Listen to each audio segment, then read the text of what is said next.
Na mpenzi mtazamaji wa runinga ya Sayare, ni wakati mwingine tena ambapo tunaungana kwenye kipindi Jukwaa la Gumzo.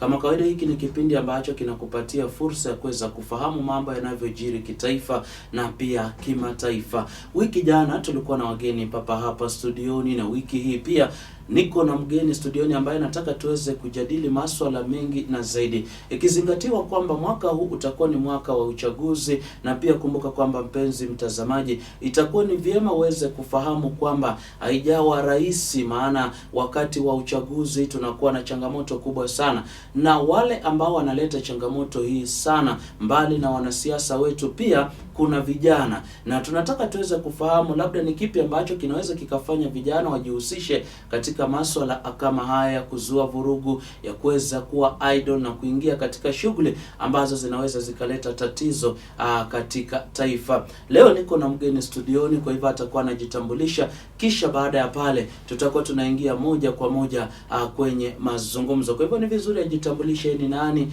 katokea wapi, alafu tutakuwa tunaendelea. Karibu sana.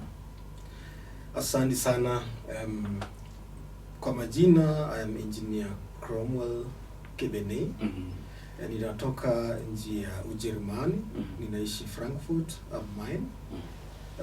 Nyumbani ni Tulwet Juyat Ward, kabisa mji wa Sigilai. Okay, wengi watakuwa wanajiuliza labda maeneo ya Ujerumani, labda ulifika vipi na shughuli gani ambazo unafanya katika maeneo hayo? Ilikuwa nilisoma shule ya Mother of Apostles Seminary. Hiyo ni shule private school yenye iko hapa Eldoret. There they offer also international languages, French and German. And I had taken French. So tukiongea hivi, I can speak 5 languages. After French, Form 4, I took German language. Ndio nilikuwa nimepata nafasi ya kwenda kuvolunteer huko. Hiyo nafasi nyingine yenye youths wanaweza access. Na it's easier, you don't need bank accounts. You only need a contract from Germany. Hiyo ndio the best way kuenda. Ndio uende ukitumia njia hiyo, you just need kukuwa na lugha hadi level wa kiwango wa 3, inaitwa B1. Na unaweza fanya katika Eldoret ama unaweza kwa Goethe Institute Nairobi. Alafu una apply, unatafuta kampuni za social institutions, ni wengi sana. Unaweza volunteer kwa hospitali, kwa kuchunga wasee, kwa mambo na sport, mambo na shule, kuchunga watoto na kadhalika. Kuna njia nyingine pia inaitwa au pair, inakuanga pia nafasi mzuri kwa youth, especially wenye wamemaliza shule. Hizi zote mbili, volunteering na au pair, wanahitaji mtu uende ukiwa in a young age of 19 to maximum of 27. So wasikilizaji, mtoto wako akiwa shuleni na ana interest ya kwenda abroad, ajiandae mapema, ajitambulishe na lugha ya Kijerumani. Ndio akimaliza tu shule hivi, kama bado ako teenager, anakuwa na enough time ya kuprepare. Akifika huko anafanya volunteer kama ni 18, ama kama ni 9, some walikuja from seminary wakiwa 19 years. So volunteer 1 year. Alafu from there you go to preaching course, university. That's what I did also. You do an exam, German exam pia. You don't enter just like this to the university hata kama uko na A. So when you qualify to this exam, the exam is just based on language grammar, because the language of instruction in Germany, mimi nilisoma in German language, so they use also German language there. So you need German, it's so important.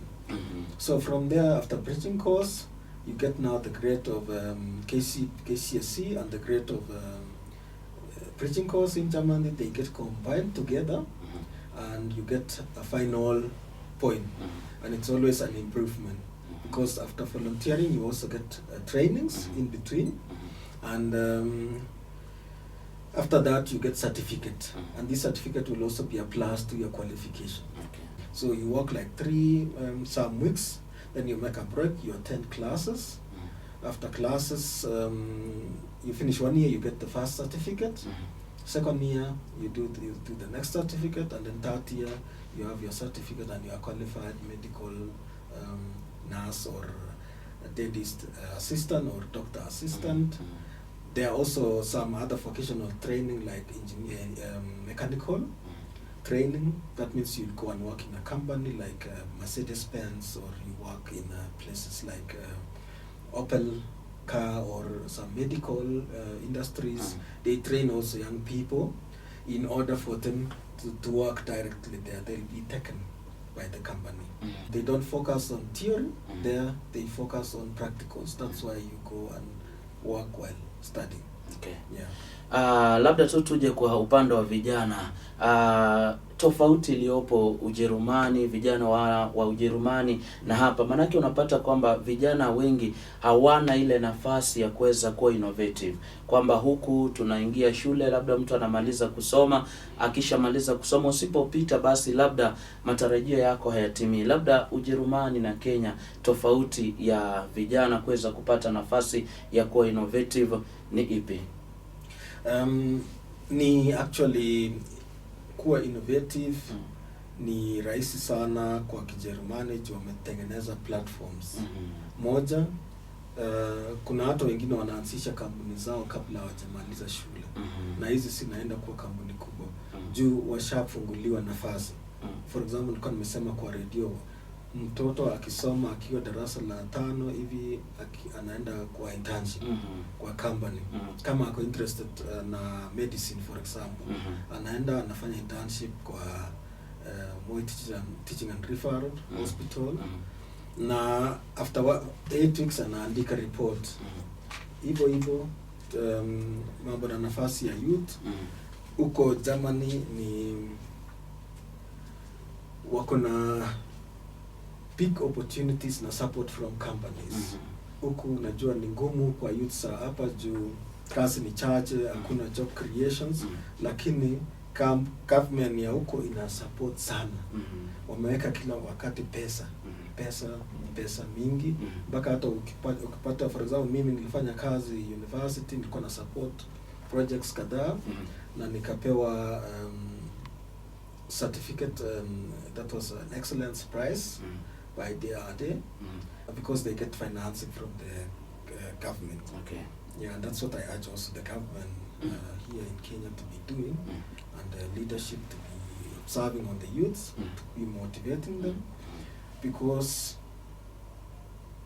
giving them money for just to enjoy, they will still end up not getting a sustainable solutions for their future. Okay. Yeah.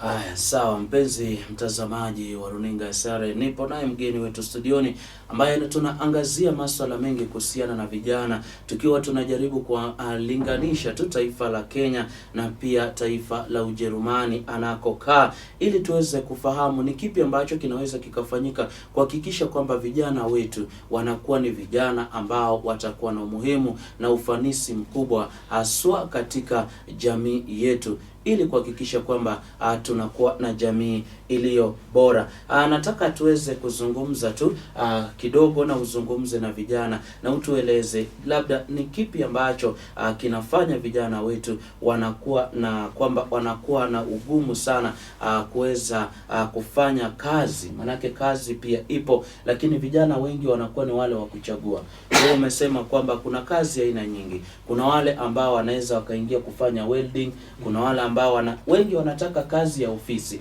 Labda ushauri wako kwa vijana ni upi haswa tunapoangalia swala la kazi, kwamba tufanye kazi yote ambayo inaweza ikatulisha? Yeah, naweza sema hivi, bila tumesikia watu wanasema kisiasa kazi ni kazi. It's the same in Germany. Huko Germany watu youths they don't wachagui kazi. Na huko the most important thing inakuanga ni experience. So they open opportunities ya kufanya internship for example. You go and do an internship for example in a medical place. Kama haishiki unaenda kwa ingine. For example hapa in Kenya the youth wajiendelesha sana. They have to to focus on themselves. Yeah, what make groups. They come up with ideas and they present them. They don't need even to work that far. They can even present them to international companies, international helping. There are so many. For example, in Germany, there are also private institutions who assist youth. They really get advised on how to proceed. For example, there's a friend of mine who started a company. Is from Kenya and he's based in Germany. And the whole process on how to start a business. He was got the business plan down, being assisted, how to get cheap financial aid, and next was where to locate the company. And youths wa Kenya wengi wako nyumbani juu walimaliza university ya kweli, lakini unajua wakati huu Kenya haina companies wengi. Itakuwa sasa ngumu wote wapate kazi kwa mara moja. Ndio maana it's better wengi wenye wako na wanaitwa outgoing vijana watafuta opportunities abroad. It's the only way to make place successful people. Yeah. Okay. Kwa hivyo ni swala nzuri sana anavyozungumza Kebenei kwamba serikali inaweza ikachukua jukumu la kuweza kuhakikisha kwamba inaweza ikawasaidia vijana. Manake vijana ni wengi lakini ajira inakuwa kwamba haipo. Na anavyozungumza ni kwamba unaweza ukafanya kazi yoyote ili kuhakikisha kwamba unajikimu. Manake anasema kule kazi inakuwa kazi ni kazi. Sio kwamba mimi nimesoma, nimefika university, mimi ni engineer. Unapopata kazi ambayo inaonekana kuwa ya chini, unapata kijana anasema mimi siwezi nikahusika katika kazi hiyo. Mwaka huu 2022 tutakuwa na uchaguzi mkuu ambao unatarajiwa kuweza kufanyika mwezi Agosti, na vijana wengi wakati kama huu wakipewa labda shilingi 2000 ama shilingi 200 wanazua vurugu katika mikutano. Manake nataka tuangazie sana vijana. Labda unaweza ukazungumza vipi kwa vijana haswa tunapoingia katika swala nzima la uchaguzi? Ningependa kuwaomba vijana wote maintain peace. Nilikuwa nimesema peace inatoka sana kwa vijana. Juu vijana wakimaintain peace, nchi inakuwa na peace. Tumekuwa na effect sisi wenyewe tuna lose kama vijana, kama tunaanzisha rapsha, juu tumekasirika, juu huyu mwingine ametukosea, huyu mwingine ametutusi, lakini tujiangalie sisi wenyewe tunafaa kuendelea kiuchumi, ndio makazi sikuwe open. Kila mara rapsha zikitokezea, kama hakuna peace, there is no job, there is no good economy. Even kama there is no peace, there will be less jobs. Na unajua as you grow, the economy recover, itachukua muda sana. That's why we have to maintain what we have. We do what we call sustainability. When we have, for example, a good constructed railway, yenye inasaidia sasa kuingiza transportation from, as an example, from Mombasa to Uganda. Tukifunja moja hapa Eldoret, inamaanisha watu wote wenye wanaendesha hiyo gari ndio wanachukua mzigo. Hiyo siku hawafanyi kazi, hawaingizi pesa. As a good example, wakati Germany ilishinda football, we were expecting waseme leo ni siku ya furaha. Tomorrow sisi tuko holiday. Lakini Germany wanaokopa sana, waende chini kiuchumi. The following day hata hatukujua ni nini ilifanyika jana. Tulisherehekea usiku yote. The following day hata hakuna mwenye aliongea about it kazini. Na hiyo ni culture nyingine mzuri. Hata huko kila mtu anakuwa yani very engaged kuangalia ni nini tunaweza endelea. Wana concentrate sana sio kwa siasa. Hata hiyo ingekuwa mzuri kwa youths. Huko ni ngumu sana uongee kwa kazi about politics. Kazi na politics it's separate. Secondly, university, no politician, no politics, but they have their own politics in the school. But they don't invite politicians because to wako na kitu inaitwa political neutrality. They are neutral. And you find them, they proceed very well because they are looking forward on ideas. Even wakitembea, wakikuja huku, unaona unapiga mapicha, wanaona peleka hiyo gari ya clay. Sasa unaona anapiga picha vile mmemold kama clay, anaenda kutengeneza kwa inaitwaje 3D printer. Anatoa gari ya mzuri ya kunst ya plastic, anaweka kwa market. Anakuja anaona kiondo, anapiga picha, anaenda kuweka kwa market. Sasa sisi actually tunafaa kuangalia right away from the insects vile wanafanya kazi. That's how to be innovative. Insects wanafly aje, hiyo ni ndege. Kuna fish tulikuwa tunasoma, unaona vile zina manufa. It's part of generating ideas na come up with new opportunities. Unajua kitambo gari ya diesel ya petrol ilikuwa inafanya kazi, lakini ilifika wakati wengine waliketi chini wakasema tuko na karibu 50 years ndio petrol na diesel ishe. Na saizi watu wengi wako na magari, sasa environment inaharibika. So vijana wengine wakaketi chini wakasema sisi tunataka sasa tutengeneze kitu yenye inatumia stima. Nani gari tunatumia sana Germany saizi, hata government ina pump pesa. Ni magari ya stima. Unaendesha tu, haipigi kelele, haifanye nini. Wengine wanatengeneza nini ya kurentisha mabaiskeli. Na kurentisha magari pia. Huko you don't have somebody, you don't have an office ya kuomba gari. You only need an app. Unaenda nje sasa kama hapo. Naona gari ni ile kama ni wasili for example. Hakuna driver, so iko na fungu, but you open it using an app. Unaingia ndani comfortably, you drive to the airport kama unataka airport. Na unapaka gari hapo, mwingine anashika anaenda kama ni airport anaenda Kisumu. Kuna place ya kupark pia. You can see there are so many opportunities, but juu vijana tuna misbehave sana. Tunaleta a lot of insecurity. Sasa ukitaka kuleta biashara kama hiyo, unaokopa sasa itaibwa, watavunja, watafanyia nini, mtu atachukua aende na asirudishe. Sasa sisi unajua kama vijana tunge create good environment, tuko security sisi wenyewe. The moment security iko na tunakuwa responsible sisi wenyewe, ndio many jobs itakuwa created.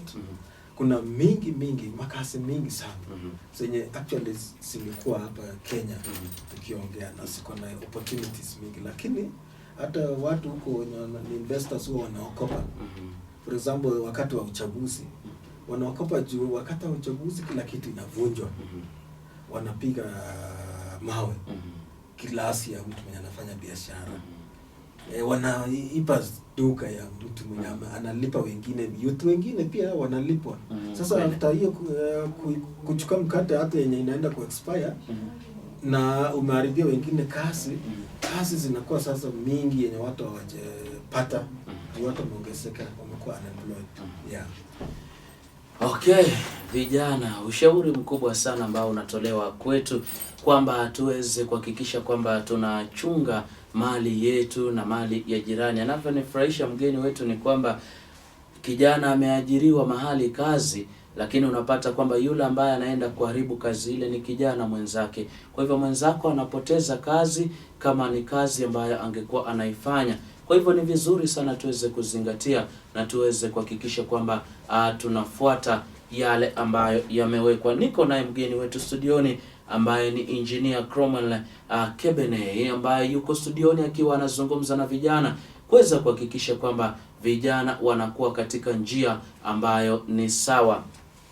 Mpenzi mtazamaji, tunazidi kusonga mbele ikiwa ni jukwaa la gumzo, kipindi ambacho kinakupa mafunzo mbali na kuweza kuandaa mahojiano ya kisiasa. Tunakuwa pia na mahojiano ambayo tunafahamu mengi na zaidi. Na labda tunaweza tukasema kwamba Kebene, swala hili ni kwamba vijana wako idle, ni tamaa, ama ni kipi ambacho kinaweza kikapelekea kwamba kijana anakosa utu, anaingia katika hali ya kuharibu vitu? Je, ni shida ambayo yako nayo, anataka fedha, ni tamaa ambayo yako nayo, ama ni kipi ambacho wewe, manake umekaa nchini Kenya na pia umekaa Ujerumani, kuweza kufahamu tofauti ya nchi hizi mbili, ni kipi haswa ambacho unaona kinafanya vijana wanahusika kwa mambo kama haya? Nafikiri ya kwanza ni kukosa mwelekeo. Na ingine ni idleness. kukosa cha kufanya. Alafu ya tatu yenye inakuanga very dangerous na inatupeleka pia tukose makazi baadaye, inakuanga ni politicians themselves. Wamezoea sana kutumia youth kuwadanganya na baadaye kuwa misuse, alafu wanawatupa. For example, kitu ya muhimu sana, unajua politicians saizi ana engage youth sana in campaign. After campaigns, politician ametumia pesa mingi sana. Youth wenyewe wajui that wakiengage sana politicians in politics, they will be the one to lose baadaye. You use, for example, let's say I asked, for example, when I wanted to campaign for MPs in KSS, and I was told you need like 40 million to campaign for the seat. And I asked myself, okay, 40 million. But let me imagine, let me put myself to the shoes of that politician who borrowed money from different people so that he can garner the seat. Will he deliver? It will be difficult because ataingia kasini, aanze sasa kufikiria how to return the money. Utasikia wengine hata wamechenga barabara, wameweka lami yenye bado imemea nyasi, imechimbika, mpaka wameweka kurepair. Tulikuwa tunasikia mastori wengine walifanyanga hivyo kitambo. Juu ya hizi maneno yenye tunajiletea sisi wenyewe. Tunge approach politician tuambie, sisi tunataka manifesto yako na inasema nini ya ukweli, utafanya. Ndio hata sisi tukue watchdogs kama youths pia. Tuna criticize politician hata kama tumemchagua, still baadaye tusichukue 50 na tukule na tupige kura na tusahau. Na tuanze sasa kusema mheshimiwa thank you, but we want to say now according to your manifesto, ulikuwa umesema the first year wewe utahakikisha kwamba nimejenga vocational training institutes za youths wajifundishe mambo ya ki engineering. Unajua saa hizi technology inapanda huko Germany. Saa hizi tuko industry 4.2 4.0. That means at home we have washing machines. Machines sasa zinaosha nguo. Na fridge inaniambia kuna kitu inataka ku-expire through an app. Inaniambia kuna maziwa ulinunua asimeisha. Leta hizo, enda nunua. Nikitaka kuhakisha taa na tunafanya kitu inaitwa smart home. Hizi haziko zote, hiyo ni job opportunities. Saa hizi smart home, that means unaingia kwa app, una switch lights off na una switch lights on. Hata kwa nyumba yangu huko Germany, I don't go and press the lights off. Nikitoka na nimesahau lights, I go to my app and press it off. So you can see you have some other good technologies that are coming. So youths need to even engage themselves. They have a lot to do and bring these good solutions to Africa, to Kenya. Tuko na advantage sana. Unajua kitambo walikuwa naeka line ya simu, ilikuwa ina cost pesa mingi. Hata Wajerumani wenyewe walikuwa wanasema Afrika wako na advantage mingi sana, lakini shida ni moja, wako too slow kushikanisha vitu. Waya ya simu ulikuwa unashika kitambo, unalipa, inakuja kama posti ya stima. Siku hizi si uko na mobile phone hapa. Sasa that means in that case tulijam the cost of telephone line na tumekuja sasa to phone. Na hiyo ni cost mingi tumesave. Na advantage ya Africa in youths, they are really aggressive actually. And the problem yenye iko sasa, they like money ya sasa. Hawafikiri money ya baadaye. Yeah, na hiyo ni issue mbaya sana. Actually German tunapanganga vitu 6 months ahead. 6 months ahead. Unapanga, alafu you implement them. Atuamkii leo tunasema leo tunafanya nini? Au juu ya kesho. Na hao washajua. Nikiwa tutor university, wengine hata wanakuja kuniuliza wakiwa second term, first sem bachelors, wananiuliza about masters. Wananiambia sasa mimi nataka kufanya masters ya industrial engineering. Nitafanyaje ndio nifika hapo? So unaona hao wako very engaged. Na wanajaribu kutafuta solutions. Na wakati wa uchaguzi sasa hivi tunaomba tu vijana mtulie, especially in our area we need peace. Juu ita cause kazi, watu wapoteze makazi, we lose investors, na tunakosa makazi forever, and itakuwa ngumu sana. Unajua kuna advantage in Germany, kazi iko very protected. You pay, you get paid, na unalipwa kulingana na profession yako. A nurse for example gets like in the beginning 2,500 euros. That's equivalent to amount 300,000. An engineer, let me not talk about my pay, but let me talk about another engineer. A mechanical engineer will get a starting pay of 500,000, half a million. And it's the same job that people do here. It's we now mess it as youths because we don't make things very clean. We have allowed corruption to enter us. We have started paying for opportunities to get. Now it makes it difficult. Uko, you get what you want and what you have qualified without any payment of money, without any vitamin B, what people they call in Germany vitamin B. That means because we know each other, I can go and find you a job. In Germany, there is no something like that.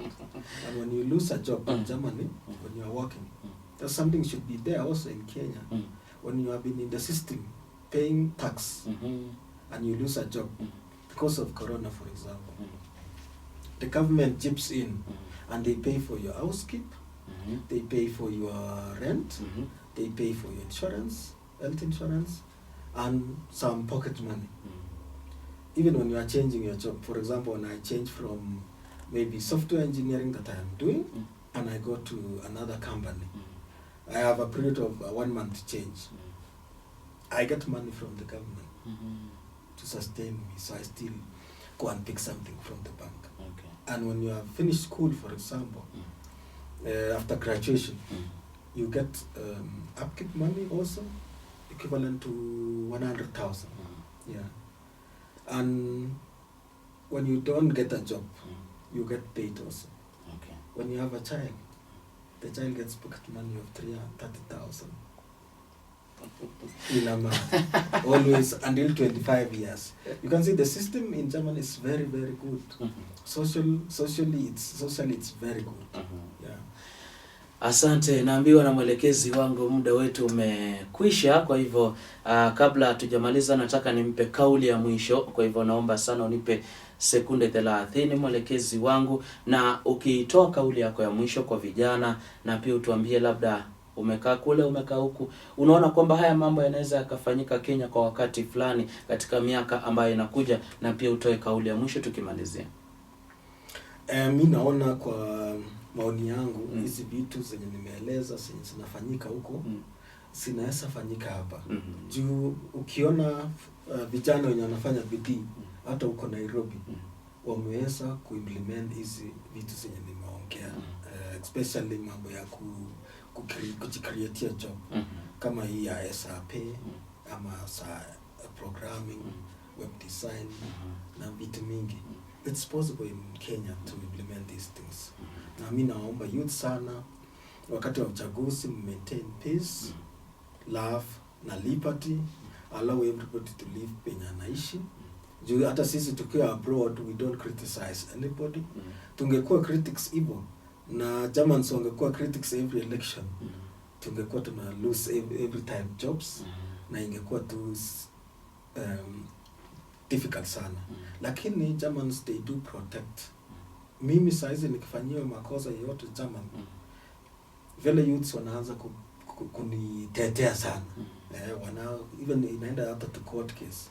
You can realize that sisi tuko na mpaka law protection insurance German. Tuko na health insurance.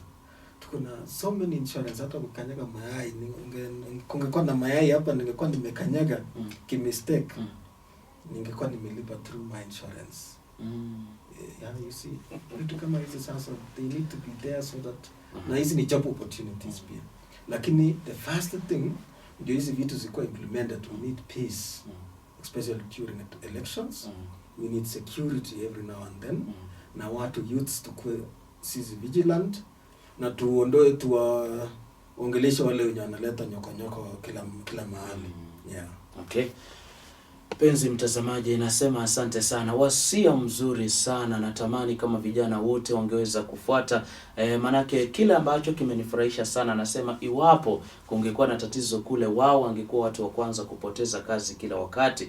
Imagine kwamba Mkenya katoka hapa kaenda Ujerumani analindwa, lakini sisi vijana hatutaki kulinda Wakenya wenzetu ili kwa sababu ya uchaguzi. Hivyo basi wasia wake ni muhimu sana, na tutakuwa tunaendelea kuzungumza na watu kama hawa watupe mambo mengi ambayo yanafanyika nje ya nchi yetu, ili nasi pia tuweze kujifunza kabla ya kuweza kuingia katika uchaguzi mkuu. Na pia akipata wakati tutakuwa tunamwalika tena sasa atufunze zaidi kuhusiana na kazi yake. Tunaweza tukafanya vipi, alifanya vipi, na kufikia sasa anaendelea namna gani. Kutoka kwangu Ivan Vodoi, sina la ziada. Jukwaa la Gumzo limefika mwisho. Nasema bye bye for now.